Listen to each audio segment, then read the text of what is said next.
Oi pessoal, tudo bem? Vamos começar mais uma aulinha de hoje. A gente vai falar do capítulo 10, tá bom? Vamos falar aí sobre a hibridização dos orbitais. Inicialmente a gente vai saber o que primeiro é hibridização, tá bom? Então vamos se atentar aí a uma pequena introdução. Então aqui, pessoal, vou falar um pouquinho sobre o autor que desenvolveu as pesquisas sobre as ligações químicas, que foi Linus Carl Pauling. Também criador do diagrama de Pauling, tá? Que é a distribuição eletrônica por meio de subníveis. E assim, ele teve a ideia e propôs a solução para o problema do qual as ligações químicas, se era covalente, iônica e que ambos poderiam acontecer no decorrer dos elementos químicos, tá bom? Então, assim, pessoal. E outro detalhe, como os orbitais são funções, tá? Eles são funções de onda, ou seja, as funções matemáticas, ele é mais caracterizado como ponto, como uma leitura matemática de cálculo, o funcionamento dos orbitais. Ele sugeriu que, se os orbitais diferentes, eles poderiam se fundir, ou seja, haver uma fusão entre eles, formar novos orbitais. E esses novos orbitais que estavam se fundindo, ou seja, se unindo, eles teriam características próprias. Foi aí a ideia que ele propôs. E a proposta expressa dele, determinando aí de forma mais simples possível, é admitir que os orbitais atômicos poderiam sofrer uma fusão, que é uma união, dariam origem aos orbitais híbridos, que no caso híbridos é a formação de uma nova espécie. No caso, uma combinação entre uma e outra que formaria híbridos. Nesse caso aqui, era a junção de um orbital de um tipo com uma determinada característica com outro orbital que teria outra característica, que teria outros formatos. E aí daria origem aos orbitais híbridos. Isso foi definido e determinado por Pauling, que ganhou um prêmio Nobel de Química em 54. Então, inicialmente, antes da gente falar do processo de hibridização, a gente vai rever alguns conceitos, tá? Os orbitais são regiões na eletrosfera do átomo em que é máxima a probabilidade de se encontrar o elétron. Claro, né? Se o orbital, localização do elétron é no orbital. Ou a função de onda que descreve o movimento de um elétron. Então, assim, os orbitais, ele funciona como essa função devido aos elétrons estarem em constante movimento neles.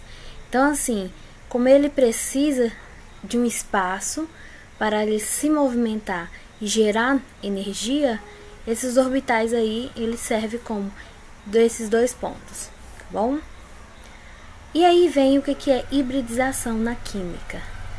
É uma fusão de orbitais atômicos que leva à formação de orbitais hibridizados, ou seja, junção de dois orbitais diferentes com características distintas que se uniram e agora formaram apenas um orbital, que se chamamos de orbitais hibridizados com características diferentes daqueles dos quais se originou. Eles agora terão novas características, porque se uniram, e eles agora vão ter novas definições.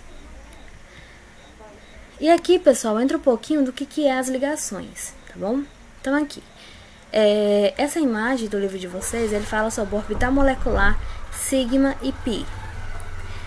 Sigma e pi são tipos de ligações químicas realizadas entre elementos químicos, que essas ligações elas são expressas por Kekulé como fórmula estrutural, um traço, tá? Ou chamamos de uma ligação. Quando ocorre mais de uma ligação ou mais de um traço, vai ocorrer dois tipos de ligações. E assim sucessivamente, tá bom? Isso ocorre nas ligações covalentes. Segundo Lewis, a ligação covalente consiste no compartilhamento de elétrons. E na TLV, que é a teoria das camadas de valência, tá? A ligação covalente ela é normal e ela consiste na sobreposição dos orbitais atômicos monoeletrônicos, dando origem a um orbital molecular. Como assim, professora? O elemento químico, ele precisa fazer uma ligação covalente para que ele venha ter a quantidade de elétrons na última camada, que é a de valência. No caso da questão de hibridização dos orbitais, ele sobrepõe o outro, tá? É um processo de sobreposição de orbitais. Então, aí eu tenho um elemento P e eu tenho um orbital de um elemento mais o orbital do outro elemento. Os dois se sobrepôs e aí formou aí esse orbital hibridizado, tá?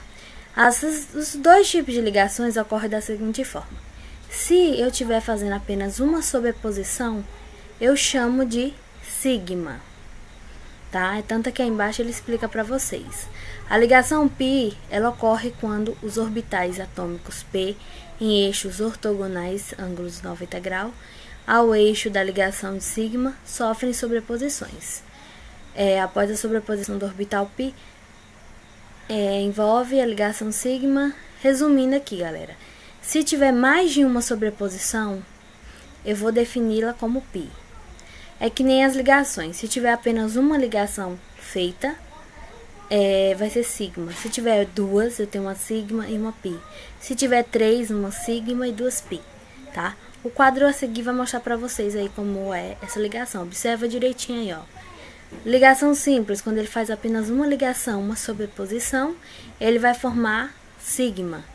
Se ele faz uma dupla, são dois tracinhos, ele vai fazer uma sigma e uma π. Se ele fizer uma ligação tripla, ele vai fazer duas π e a central vai ser sempre sigma, tá? São como ocorrem as ligações. O livro de vocês, pessoal, traz alguns exemplos mostrando como é o processo de formação ou de união, de sobreposição desses orbitais, tá? Então, aí ele colocou o cloro e ele distribuiu o cloro. Tem o número atômico 17, então vai ficar um S2, 2S2, 2P6, 3S2, 3P5. Como é que eu sei, professora, que distribuiu os 17? 2 mais 2, observa acima, 1S2, 2S2. 2 mais 2, 4. 4 mais 6, do 2P6, 10. 10 com 2, 12. 12 com 5, 17. Aí embaixo ele vai mostrar para vocês só a camada de valência. 2 mais 2, 4. Mais 2, 6. 6 mais 1, 7. Vocês estão observando no quadrinho? No primeiro quadrinho eu tenho uma seta para cima e outra para baixo. Eu tenho 2. No segundo quadrinho eu tenho 2 também, 4. No terceiro quadrinho eu tenho mais 2, 6. E no quarto quadrinho eu vou ter 1, 7. Então, a nossa camada, ela tem 7 elétrons, a última, tá? Precisamos que esses elétrons tenham 8, seguindo a questão da regra do octeto, que é da questão da valência, que a gente vai ver lá no finalzinho, tá? Só relembrando esse conceito. Então, na ligação covalente, segundo Lewis, não há referências à sobreposição de orbitais. Então, assim, Lewis, ele demonstra a ligação como a gente vê, ele descreve por ligações eletrônicas e não por meio de sobreposições, igual a teoria atrás, tá? Então, assim, o que é que ele fez? O cloro, ele precisa fazer uma ligação para ele ter 8 elétrons. Então, ele pode fazer essa ligação com outro cloro, com outro elemento que vai fazer uma ligação, ou seja, uma sobreposição, e ambos vão ter 8 elétrons na última camada, tá? E aí embaixo ele mostra para vocês como seria essa sobreposição, pessoal. Eu tenho um átomo de cloro e outro átomo de cloro. Eles vão se unir. Vocês observam aí, ó. Tá acontecendo só uma ligação, que é a ligação sigma, tá? Quando ocorre apenas uma ligação, e essa ligação é sigma, vocês estão vendo somente um orbital aí sendo sobreposto, criando um orbital hibridizado. Observa aí o azulzinho, a cena, as setas. Pronto, houve o compartilhamento de elétron e ambos vão ter 8 elétrons na última camada, tá bom? Então, isso é hibridização. É a junção de dois orbitais de elementos químicos iguais ou diferentes, que ambos tinham características diferentes e agora vão obter características em comum. E aqui, galera, a gente tem um quadro aí falando um pouquinho sobre a hibridização.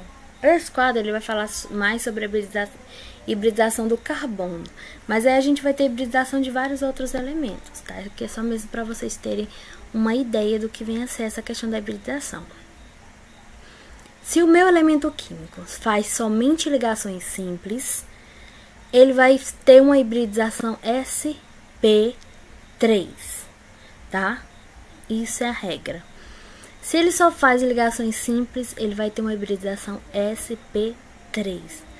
A questão de angulação e distância a gente vai estudar mais à frente. A geometria, próximo capítulo, tá? A geometria desse elemento aqui que está fazendo 4 ligações simples vai ser tetraédrica. No caso daquela primeira, voltando aqui, essa azul seria linear, porque ela está tendo um ângulo de 180 graus, então ela vai ser linear, que é como se fosse uma linha, tá? Aqui no quadro, ele está fazendo o sp3 e a geometria tetraédrica. No segundo quadrinho, eu tenho o carbono fazendo duas ligações simples e uma ligação dupla. Observa? Esse tipo de hibridização chamamos de sp2 porque ele está fazendo uma ligação dupla. Nessa dupla aqui eu vou ter uma sigma e uma pi. E as outras que estão sozinhas serão todas sigmas. Então assim, pessoal, se só tem ligações simples, as ligações simples, elas são um traço só, tá? É só uma ligação sendo feita é sigma. Duas, eu vou ter uma sigma e uma pi. Igual tá mostrando aí no segundo quadrinho do carbono aí, o sp2. Quando ele tem essa característica aí, galera, de ter uma ligação dupla, ele vai ser sp2. E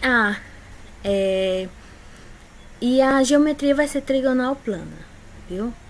No caso do carbono ainda, se ele vai fazer duas duplas, ou seja, duas ligações duplas, ou uma ligação tripla e uma simples, ele vai ser sp, porque ele agora vai se tornar insaturado e vai fazer ligações duplas. Ele vai ter sobreposição de várias partes do orbital. Então, por isso que ele leva a configuração sp. Quando ele faz somente uma dupla, é sp2, porque vai ter dois ali apenas fazendo essa sobreposição. Quando ele não tem nenhuma dupla, vai ser sp3. E a última vai ser diagonal ou linear, tá bom? Então, pessoal, hibridização é um processo de formação das ligações, como se fosse desenhos, tá bom? E aí veio a questão da regra do octeto. Porque é importante avaliar essa hibridização, essa união das camadas, desses subníveis eletrônicos, porque todo o objetivo de qualquer tipo de ligação, sendo ela covalente ou iônica, é para que os nossos elementos químicos tenham de igualdade a camada de valência, ou a última camada, que chamamos de valência, tá? De elétrons, o número 8. Por isso que chama-se regra do octeto. A teoria do octeto determina que os átomos dos elementos, eles se ligam uns aos outros na tentativa de completar sua camada de valência, com 8 elétrons. Sendo assim, o átomo ele é considerado estável quando apresentar 8 elétrons em sua última camada da eletrosfera, tá bom? E assim, quando ele assume essa característica, ele vai se tornar um íon, tá bom, pessoal? Se ele não se ligar a outro, né, claro. E isso ele está se espelhando apenas nos gases nobres. Eles já vieram de natureza todos estáveis e os outros elementos só buscam a mesma estabilidade. Então, a questão da hibridização nasceu por conta dessa regra do octeto. E por conta das ligações químicas. É só vocês lembrarem que essa hibridização é como se fosse os orbitais na sua configuração mais exata, fazendo aí um processo de ligação. Ou denominamos orbitais hibridizados devido às características que eles vão assumir após o processo de fusão, tá? Então, pessoal, nosso capítulo era isso, tá bom? Qualquer dúvida, procurem, viu? A hibridização ela é bem fácil mesmo, ela é bem comum, ela é bem descrita. Então, quero que vocês dê uma pesquisada, visualize as aulas da plataforma também, viu? E coloque qualquer coisa, coloquem aqui no nosso comentário, ok, se você assistiu a aula, para mim ficar acompanhando direitinho quem assistiu, quem tem dúvida me procurar, tá bom, pessoal? E as atividades estarei enviando para vocês pelos nossos canais de comunicação. Então, até a próxima aula, viu? E estudem, tá, galera? Tchau, tchau. E até mais.